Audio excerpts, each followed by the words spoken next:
Salam sejahtera Malaysia, denyut nadi suara rakyat bergema di channel ini. Jangan lupa tekan butang subscribe, like dan share. Malaysia kita punya, cintai Malaysiaku, kita jaga kita.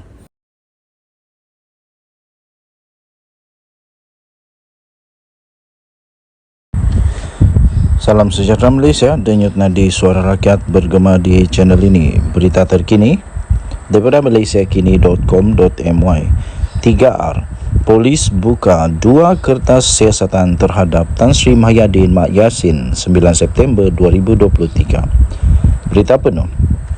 Polis telah membuka 2 kertas siasatan terhadap bekas Perdana Menteri Muhyiddin Yassin berhubung kenyataan yang dikeluarkannya semasa pilihan raya kecil PRK Pulai dan Simpang Jeram di Johor yang didakwa menyentuh isu mengenai 3R iaitu kaum, agama dan raja. Laporan bernama memetik.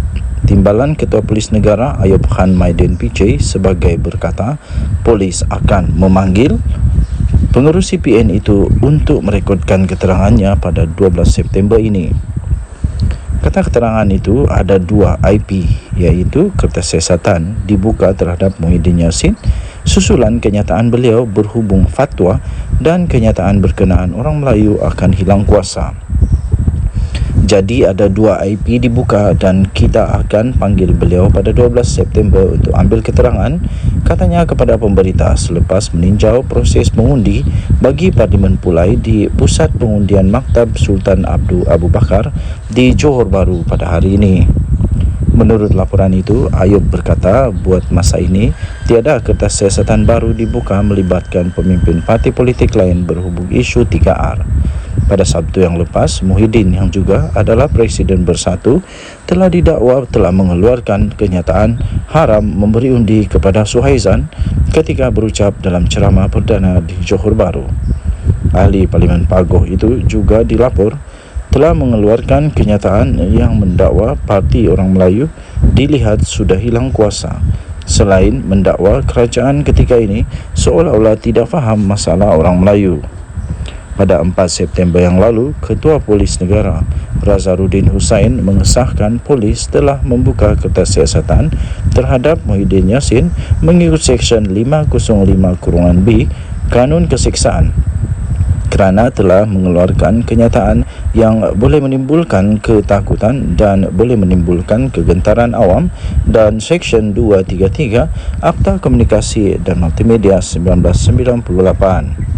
Mengulas mengenai siasatan terhadap Presiden PAS Abdul Hadi Awang, Ayub berkata polis telah melengkapkan kertas siasatan dan telah dihantar ke Pejabat Peguam Negara AGC untuk tindakan lanjut.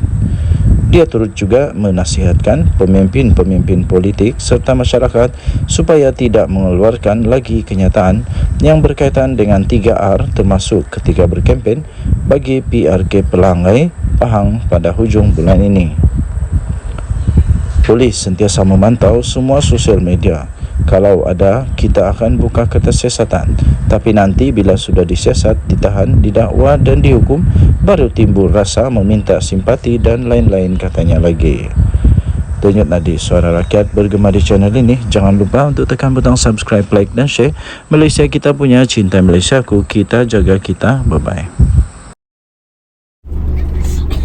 Salam sejahtera Malaysia, denyut nadi suara rakyat bergema di channel ini. Sekarang jam 1.25 petang di negeri Sabah. Okey, selamat hari Sabtu kepada anda semua. Selamat mengundi bagi anda semua. Selamat mengundi bagi yang anda sedang mengundi. Hati-hati mengundi kerana dikabarkan keadaan semasa di Parlimen Pulai belum kuat, kasih kuat lagi. Di Parlimen Pulai adalah keadaan agak lembap dan hujan. Jadi pada semua pengundi terutamanya warga MAS, silalah berhati-hati ketika memandu, berjalan. Jangan sampai pula terjatuh, tergelincir ke, itu lebih berbahaya. Kita juga mengucapkan terima kasih kepada SPR, pihak polis, ambulan, tentera, petugas-petugas SPR, volunteer dan semua yang terlibat di dalam pilihan raya ini. Okey, baik, perkembangan terkini pilihan raya di sana. melalui kabar-kabar daripada rakan-rakan yang ada di sana, kita dapati keadaan terkini di Parlimen Pulai seakan-akan sudah pun diketahui keputusannya menurut kawan-kawan yang ada di sana, menurut cerita-cerita kedai kopi, menurut cerita-cerita suara-suara kawan demi kawan demi kawan. Jadi kadang-kadang suara yang begitu itu amat betul tau.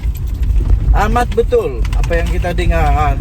Bila tanya kau tu undi apa, aku undi apa, walaupun di Turas saya ialah ada juga yang mulut tempayan kan, tidak boleh tahan, dia pun cakap lah aku undi si anu, aku undi si anu, aku undi si anu. Jadi sekarang ini menurut berita dari kawan-kawan, mereka kata sekarang ini yang mendahului di beberapa pusat daerah mengundi untuk Parlimen Pulai dan Dun Simpang Jeram, terutamanya untuk Parlimen Pulai lah, Parlimen Pulai kerana banyak dia punya pusat daerah mengundi, dan saya fikir ini antara paling ramai pengundi berdaftar lah. Lebih 166,000 pengundi berdaftar di Parlimen Pulai. Punyalah ramai. 100,000 pengundi, 160,000. Itu lebih ramai daripada seluruh daerah. Ramailah, kalau begitu memang ramailah, amat ramai. Okey, jadi menurut rakan-rakan yang ada di sana, mereka menggambarkan bahawa yang sedang mendahului sekarang ini adalah Pakatan Harapan Barisan Nasional. Calon daripada Amanah sedang mendahului di Parlimen Pulai. Dan menurut mereka, risikan-risikan politik, risikan-risikan daripada kawan-kawan daripada kedai kopi, risikan-risikan menyatakan bahawa calon daripada Amanah itu, iaitu daripada Pakatan Harapan itu, mendahului dengan agak signifikan jauhnya.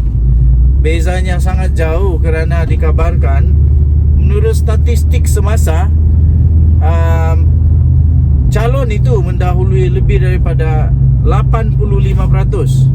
Jadi dengan 85% ini, sekiranya dia memang betul-betul nanti menang lebih daripada 85%, maknanya bukan sahaja Pakatan Harapan berjaya mengekalkan kerusi itu, tapi juga sudah menambahkan lagi majoriti. Bukan makin kurang, makin bertambah.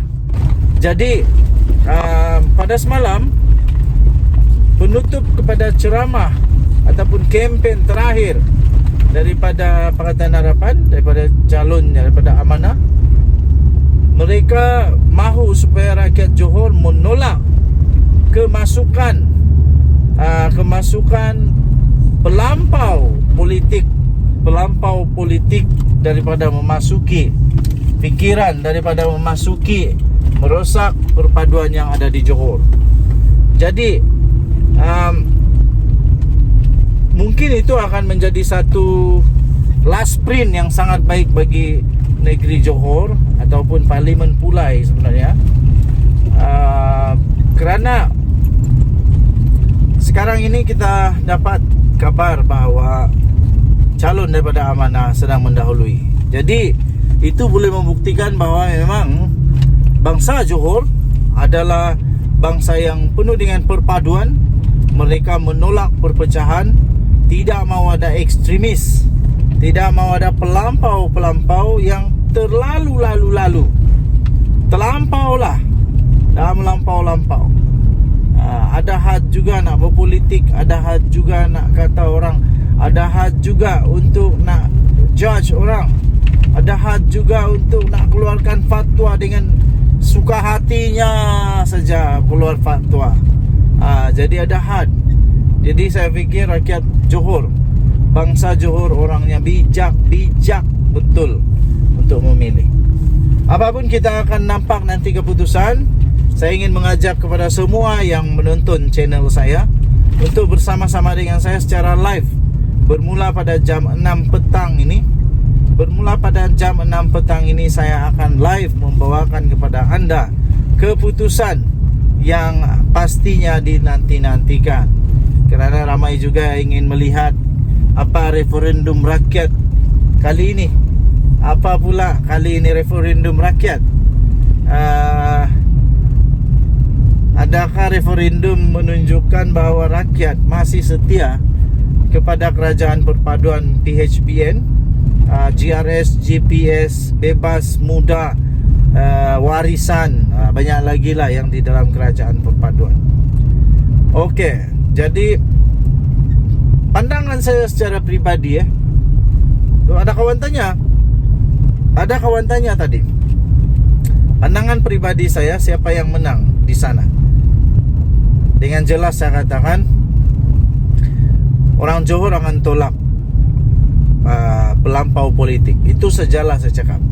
Orang Johor tak suka pelampau politik. Orang Johor suka perpaduan.